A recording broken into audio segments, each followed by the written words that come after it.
आसिफ अंसारी एक नाम का व्यक्ति है जो एक ही ऑफिस के अंदर में हिंदू महिलाओं को ये बोलता है बार बार कि हिंदू महिलाएं जो हैं वो बुर्का नहीं पहनती, इसलिए उनका रेप होता है। सॉरी थोड़ी सी लैंग्वेज के लिए, क्योंकि जो केस है वो इतना ज़्यादा हाईलाइट हुआ है और इसके अंदर में मुझे ये चीज़ आपके साथ में शेयर करनी है कि कैसे आज की डेट में भी कुछ स्पेसिफ़िक कम्युनिटी के लोग हमारी हिंदू बहनों को, माताओं को जो टारगेट कर रहे हैं और उनका क्या माइंडसेट है, वो इस वीडियो के अंदर में दिखाना ज़रूर है। दूसरा व्यक्ति है रज़ा मेनन। रज़ा मेनन ये बोलता है हिंदू महिलाओं को एक ही ऑफिस के अंदर में कि आपके भगवान तो हमेशा नंगे दिखाए जाते हैं और वो कभी कपड़े नहीं पहनते हैं। ये रज़ा मेनन वही इंसान है जो गुड़ी पाड़वा, महाराष्ट्र में एक बहुत बड़ा फेस्टिवल होता है गुड़ी पाड़वा करके। उस फेस्टिवल के बीच में जो हमारी हिंदू महिलाएं जो होती हैं, बेसिकली वो सर पे पल्लू रखती है, जो हमारा कल्चर है सर ढकने का, उनके बार बार पल्लू खींच के उनको उनकी बेइज्जती करने की कोशिश करता रहा था। दरअसल में ये जो केस है, बेसिकली ये केस एक दुनिया की बोल सकते हो आप, इंडिया की नंबर मोस्ट रेप्यूटेड कंपनी का है जिसका नाम है टीसीएस। टीसीएस जो है वो बहुत बड़ी और रेप्यूटेड कंपनी इसलिए है क्योंकि यहाँ पे जॉब पाने के लिए लोग बहुत ज़्यादा स्ट्रगल करते हैं और एक तरीके से मिन्नतें करते हैं कि हमारी टीसीएस में जॉब लग जाए, जिससे हमारा फ्यूचर सिक्योर हो जाए। अब टीसीएस जो है वो अशोका नगर नासिक के जो एक बीपीओ यूनिट है, जिसके अंदर में एक बहुत बड़े बैंक का क्रेडिट कार्ड डिपार्टमेंट का जो डेटा है वो मैनेज करती है। वहाँ पे 6 लोग हैं: शाहरुख कुरैशी, रज़ा मेनन, आसिफ अंसारी, तौसिफ़ अतर, दानिश शेख और शफ़ी शेख। और अगर एचआर मैनेजर की मैं बात करूँ तो निदा खान और अश्वनी चेनानी। ये जो 7-8 बंदों के जो मैंने नाम लिए हैं, ये एक स्पेसिफ़िक कम्युनिटी के हैं, जैसा आपको नाम से ही पता लग गया होगा। और इन सब ने 2020-22 से लेकर 26 तक अलग अलग तरीक़ों से हिंदू महिलाओं को सेक्सुअली एक्सप्लॉइट किया है। अब सेक्सुअली एक्सप्लॉइट कैसे किया है? इनका इमोशनल मैनिपुलेशन करके और उनके हिंदू होने पे उनका बार बार मजाक उड़ाया जाता है। मजाक कैसे उड़ाया जाता है? ये सब स्टार्ट हुआ था जनवरी 2022 के अंदर में, जहाँ दानिश शेख नाम का एक व्यक्ति है जो एक कॉलेज के अंदर में अपने से छोटी 23 साल की हिंदू लड़की को फंसाता है और उसको ये बोलता है कि अगर आप मेरे साथ में रिलेशनशिप में आते हो तो मैं आपकी टीसीएस में जॉब लगा दूँ। अब जैसे कि मैंने आपको बताया, टीसीएस के अंदर में जॉब पाने के लिए बहुत सारे लोग मिन्नतें करते हैं, बहुत स्ट्रगल करते हैं कि हमारा फ्यूचर सिक्योर हो जाता है। किसी तरीके से वो उस लड़की ने हाँ की। धीरे धीरे वो उससे कांटेक्ट बढ़ाता है। कांटेक्ट बढ़ाने के बाद उसको जो है फ़िज़िकल रिलेशनशिप करने जो है उसको बनाने की कोशिश करता है। फ़िज़िकल रिलेशनशिप के बाद में शादी का झूठा वादा भी करता है और कहीं ना कहीं किसी तरीके से फिर उसको टीसीएस में ज्वाइन कराता है। अब टीसीएस में ज्वाइन करने के बाद में उसकी मुलाकात होती है दानिश, तौसिफ और उसके एचआर मैनेजर निदा खान से। ये उस पर बार बार एक प्रेशर डालते हैं कि आप हिंदू धर्म को क्विट करके छोड़ के इस्लाम को कबूल कर लो। इसके बाद 2022 के अंदर में एक 36 साल की टीम लीडर, जिसको हम लोग टीएल कहते हैं कॉर्पोरेट लैंग्वेज में, उसने वो जो 11 साल से टीसीएस में काम कर रही है, उसने बार बार ये कंप्लेंट्स दी हैं कि शफ़ी शेख उसके साथ में हैरेसमेंट करता है। हैरेसमेंट एज इन वो चाहे वर्बल हो या किसी तरीके का फिजिकल हो, हैरेसमेंट होती है। ऑफिस के अंदर में आप हैरेसमेंट नहीं करते क्योंकि ऑफिस के अंदर में बहुत सारी एक पॉलिसीज़ होती हैं, जैसे पॉश होती है। जो कॉर्पोरेट लोग हैं वो समझ सकते होंगे पॉश का मतलब क्या होता है। तो ये चीज़ होती है और टीसीएस इसका सबसे बड़ा एग्जांपल है, क्योंकि दुनिया भर के जो एचआर पॉलिसीज़ है वो टीसीएस से ही इंस्पायर होकर बनाई जाती हैं। तो कहीं ना कहीं टीसीएस में 4 साल से ये सब जो स्कैम चल रहा था, ये कहीं ना कहीं इसमें चल रहा था। अब कंप्लेंट देने के बाद में कोई रिस्पॉन्ड नहीं आता है। जर्नली जो ऐसे कंप्लेंट्स होती है उसके अंदर में बहुत जल्दी और बहुत स्ट्रिक्ट जो होता है एक्शन होता है। तो कंप्लेंट्स करने के बाद टीसीएस के जो मैनेजर थे बेसिकली, जिनका नाम था नितिन कपूर, वहाँ तक कंप्लेंट जाती है और उसके भी सीनियर जो है दीपक सिंह तक भी कंप्लेंट जाती है, बट एक्शन नहीं लिया जाता इस कंप्लेंट के ऊपर में।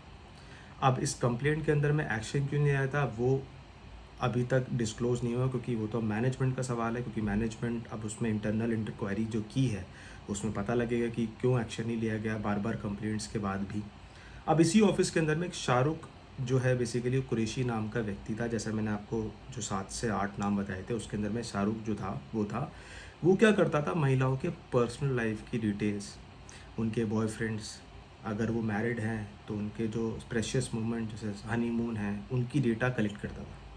अब कलेक्ट करने के बाद में ये सब 4 साल तक चलता रहा, 2026 तक चलता रहा। चलने के बाद में जो है अब एक चीज़ देखो, अगर आप इस चीज़ को सोचोगे तो कहीं न कहीं कितनी शर्मनाक बात है कि ये सब 4 साल तक एक रेप्यूटेड कंपनी के अंदर में होता रहा और उसके ऊपर कोई एक्शन नहीं हुआ।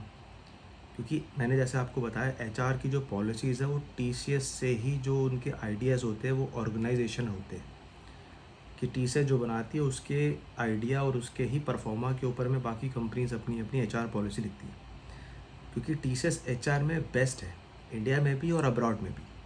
अब यहाँ पे 4 साल तक जब हुआ, अब जब ये चीज़ एक्सपोज हुई तो सिंपल एक पीआर स्टेटमेंट दिया गया टीसीएस की तरफ से कि ज़ीरो टॉलरेंस,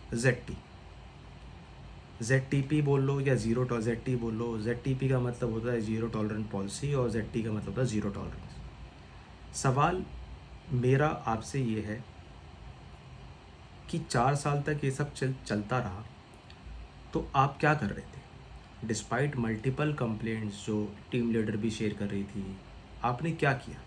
उस पे क्या एक्शन क्या लिया? तब तक आप चुप क्यों बैठे हुए? दूसरा, इसका जो सवाल है बेसिकली आज कोई नहीं दे रहा है। कोई इसलिए क्यों नहीं दे रहा है क्योंकि आने वाले टाइम पे देखो मैटर इतना हाईलाइट नहीं हो रहा है। हाईलाइट इन द सेंस क्या नहीं हो रहा है, आज की डेट में अगर आप देखोगे ये केस उठते हैं और कुछ दिनों में मैटर जो है बेसिकली वो दबा दिया जाएगा। मैटर इसलिए दिया जाएगा क्योंकि रीज़न क्या है, यहाँ पर जो मुद्दा है पूरा उसका वो है हिंदू महिला। अगर ये स्कैम और ये चीज़ें एक्सप्लॉयटेशन किसी और कम्युनिटी के लड़कियों के साथ में हो रही होती, मुस्लिम, क्रिश्चियंस और इन सब के, तब जो है पूरा का पूरा मुद्दा चेंज होता। पूरी की पूरी जो लेफ्टिस्ट मीडिया है वो एक्टिव हो जाती, ऑपोजिशन धरना देने लग जाती, इसके ऊपर डिबेट्स चलती, इसके ऊपर पीपीटीज़ के थ्रू उसके ऊपर में डिबेट्स को किया जाता, न्यूज़ चैनल्स के अंदर में भर भर की न्यूज़ आती रहती। ये इसलिए आ रही है। अब जब बात यहाँ पे ये हिंदू के ऊपर आई है तो सब यहाँ पे चुप है। ये एक्सपोज कैसे हुआ? एक्सपोज इससे हुआ कि एसआईटी ने जब इस चीज़ की कंप्लेंट उनको भनक पड़ी तो एसआईटी ने एक अंडर कवर एजेंट, मतलब अंडर कवर पुलिस वुमेंस, यानी कि जो हमारी महिला पुलिस अधिकारी होती हैं वो अंडर कवर 7 महिला ऑफिसर्स ने अंडर कवर बन के टीसीएस में ज्वाइन किया। ज्वाइन करने के बाद इन्होंने फर्स्ट हैंड जो एविडेंस होते हैं वो कलेक्ट करना स्टार्ट किया।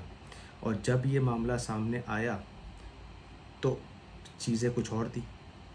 अब सवाल ये है कि अगर ये ऑपरेशन नहीं होता तो क्या ये मामला सामने आता? नहीं। ये 4 साल से चल रहा था, इसको हो सकता है 8 साल भी हो जाते, क्योंकि मामला कंप्लेंट में नहीं आता। रीज़न क्या है? क्योंकि डिस्पाइट मल्टीपल ऑफ कंप्लेंट कोई भी इसके ऊपर एक्शन नहीं ले रहा था, ना ही एचआर ले रहा था, क्योंकि एचआर मैनेजर खुद इस जो पूरे के पूरे स्कैंडल के अंदर में उनका साथ दे रहा था। अब कुछ लोग देखो यहाँ पर क्या है, बहुत सारे बंदे एक्टिवेट हो चुके हैं। कुछ लोग उसको कॉन्स्पिरेंसी कह रहे हैं, कुछ लोग ये कह रहे हैं कि हिंदू जो है जबरन इस चीज़ को चीज़ों को मैनिपुलेट कर रहे हैं, नरेटिव चेंज कर रहे हैं, कुछ लोग इसको इग्नोर कर रहे हैं। मेरा देखो सवाल आपसे ये है कि इतना सब कुछ हो गया, आप लोग चुप क्यों बैठे हो? As a being a Hindu, Hindu की बात नहीं है, विदेश के अंदर में आप किसी से क्या चीज़ आप एक्सपेक्ट कर रहे हो आप? लेकिन मेरी आप एक चीज़ क्लियर करना, काम करने का मतलब ये नहीं होता कि आप फोर्सफुली किसी का रिलीजन या किसी चीज़ को आप इसको एक्सप्लॉइट या हैरेस किसी को करोगे। अगर मान के चलो ये महिला की डिग्निटी का इंसल्ट अगर आप करोगे, कोई भी ऐसा करेगा तो जाहिर सी बात है वो काम करने के लायक नहीं है, उसको कॉर्पोरेट के अंदर में उसको हायर ही नहीं करना चाहिए। मेरे एक पर्सनल मैं आपको एक ऑप्शन देना चाहता हूँ कि अगर कोई भी एचआर कभी भी किसी चीज़ को हायर करता है, स्पेसिफिकली इन स्पेसिफिक कम्युनिटी को अगर हायर करता है, तो उनका बैकग्राउंड चेक किया जाए। बैकग्राउंड चेक करने से उनको पता लग जाएगा कि बंदे का पीछे का बैकग्राउंड क्या था, जिससे क्या है कि ये आने वाली चीज़ के जो हो रहा है, ये हो सकता है वो चीज़ बंद हो जाए। अब यहाँ पर देखो, अब यहाँ पे ऐसा कोई कर भी रहा है, तो देखो उसको काम वो चीज़ आप टॉलरेबल नहीं कर सकते, क्योंकि आज की डेट में मीडिया, ऑपोजिशन जो है वो सब के सब चुप हैं। क्यों? क्योंकि उनका ना यहाँ पे नैरेटिव फिट नहीं हो रहा। हिंदुओं को एक किसी न किसी तरीके से दबाया इस देश के अंदर में आज से नहीं जा रहा। ये आज़ादी से पहले का जो चीज़ चल रही है वो चलती थी, और उसका जो श्रेय है वो इंडियन नेशनल कांग्रेस ने उठाया था, और वो हमेशा उस चीज़ को दे। मेरा आपसे देखो यही चीज़ है, डिसाइड देखो आपको करना है। आज अगर आप चुप रहोगे या आप आवाज़ नहीं उठाओगे, तो हो सकता है अभी आपको कोई फ़र्क नहीं पड़ रहा, लेकिन हो सकता है आने वाले टाइम पे ये चीज़ आपके ऊपर भी हो सकती है। तो शायद उस टाइम पे आपको बोलने का मौका भी ना मिले। चॉइस देखो आपकी है। मैं आपको ये चीज़ रेकमेंड करता हूँ कि इन चीज़ों से, लव जिहाद जो है बेसिकली, इस चीज़ से आप, अगर आपके साथ में कुछ भी अगर ऐसा इनअप्रोप्रिएट हो रहा है in terms of behaviour management, in terms of आपको कुछ भी है, तो आप इसको रिपोर्ट करें। बाकी कमेंट के अंदर में अपनी राय ज़रूर बताइएगा कि ये चीज़ें जो हो रही हैं, इस चीज़ को किस तरीके से सॉल्व किया जाए। धन्यवाद।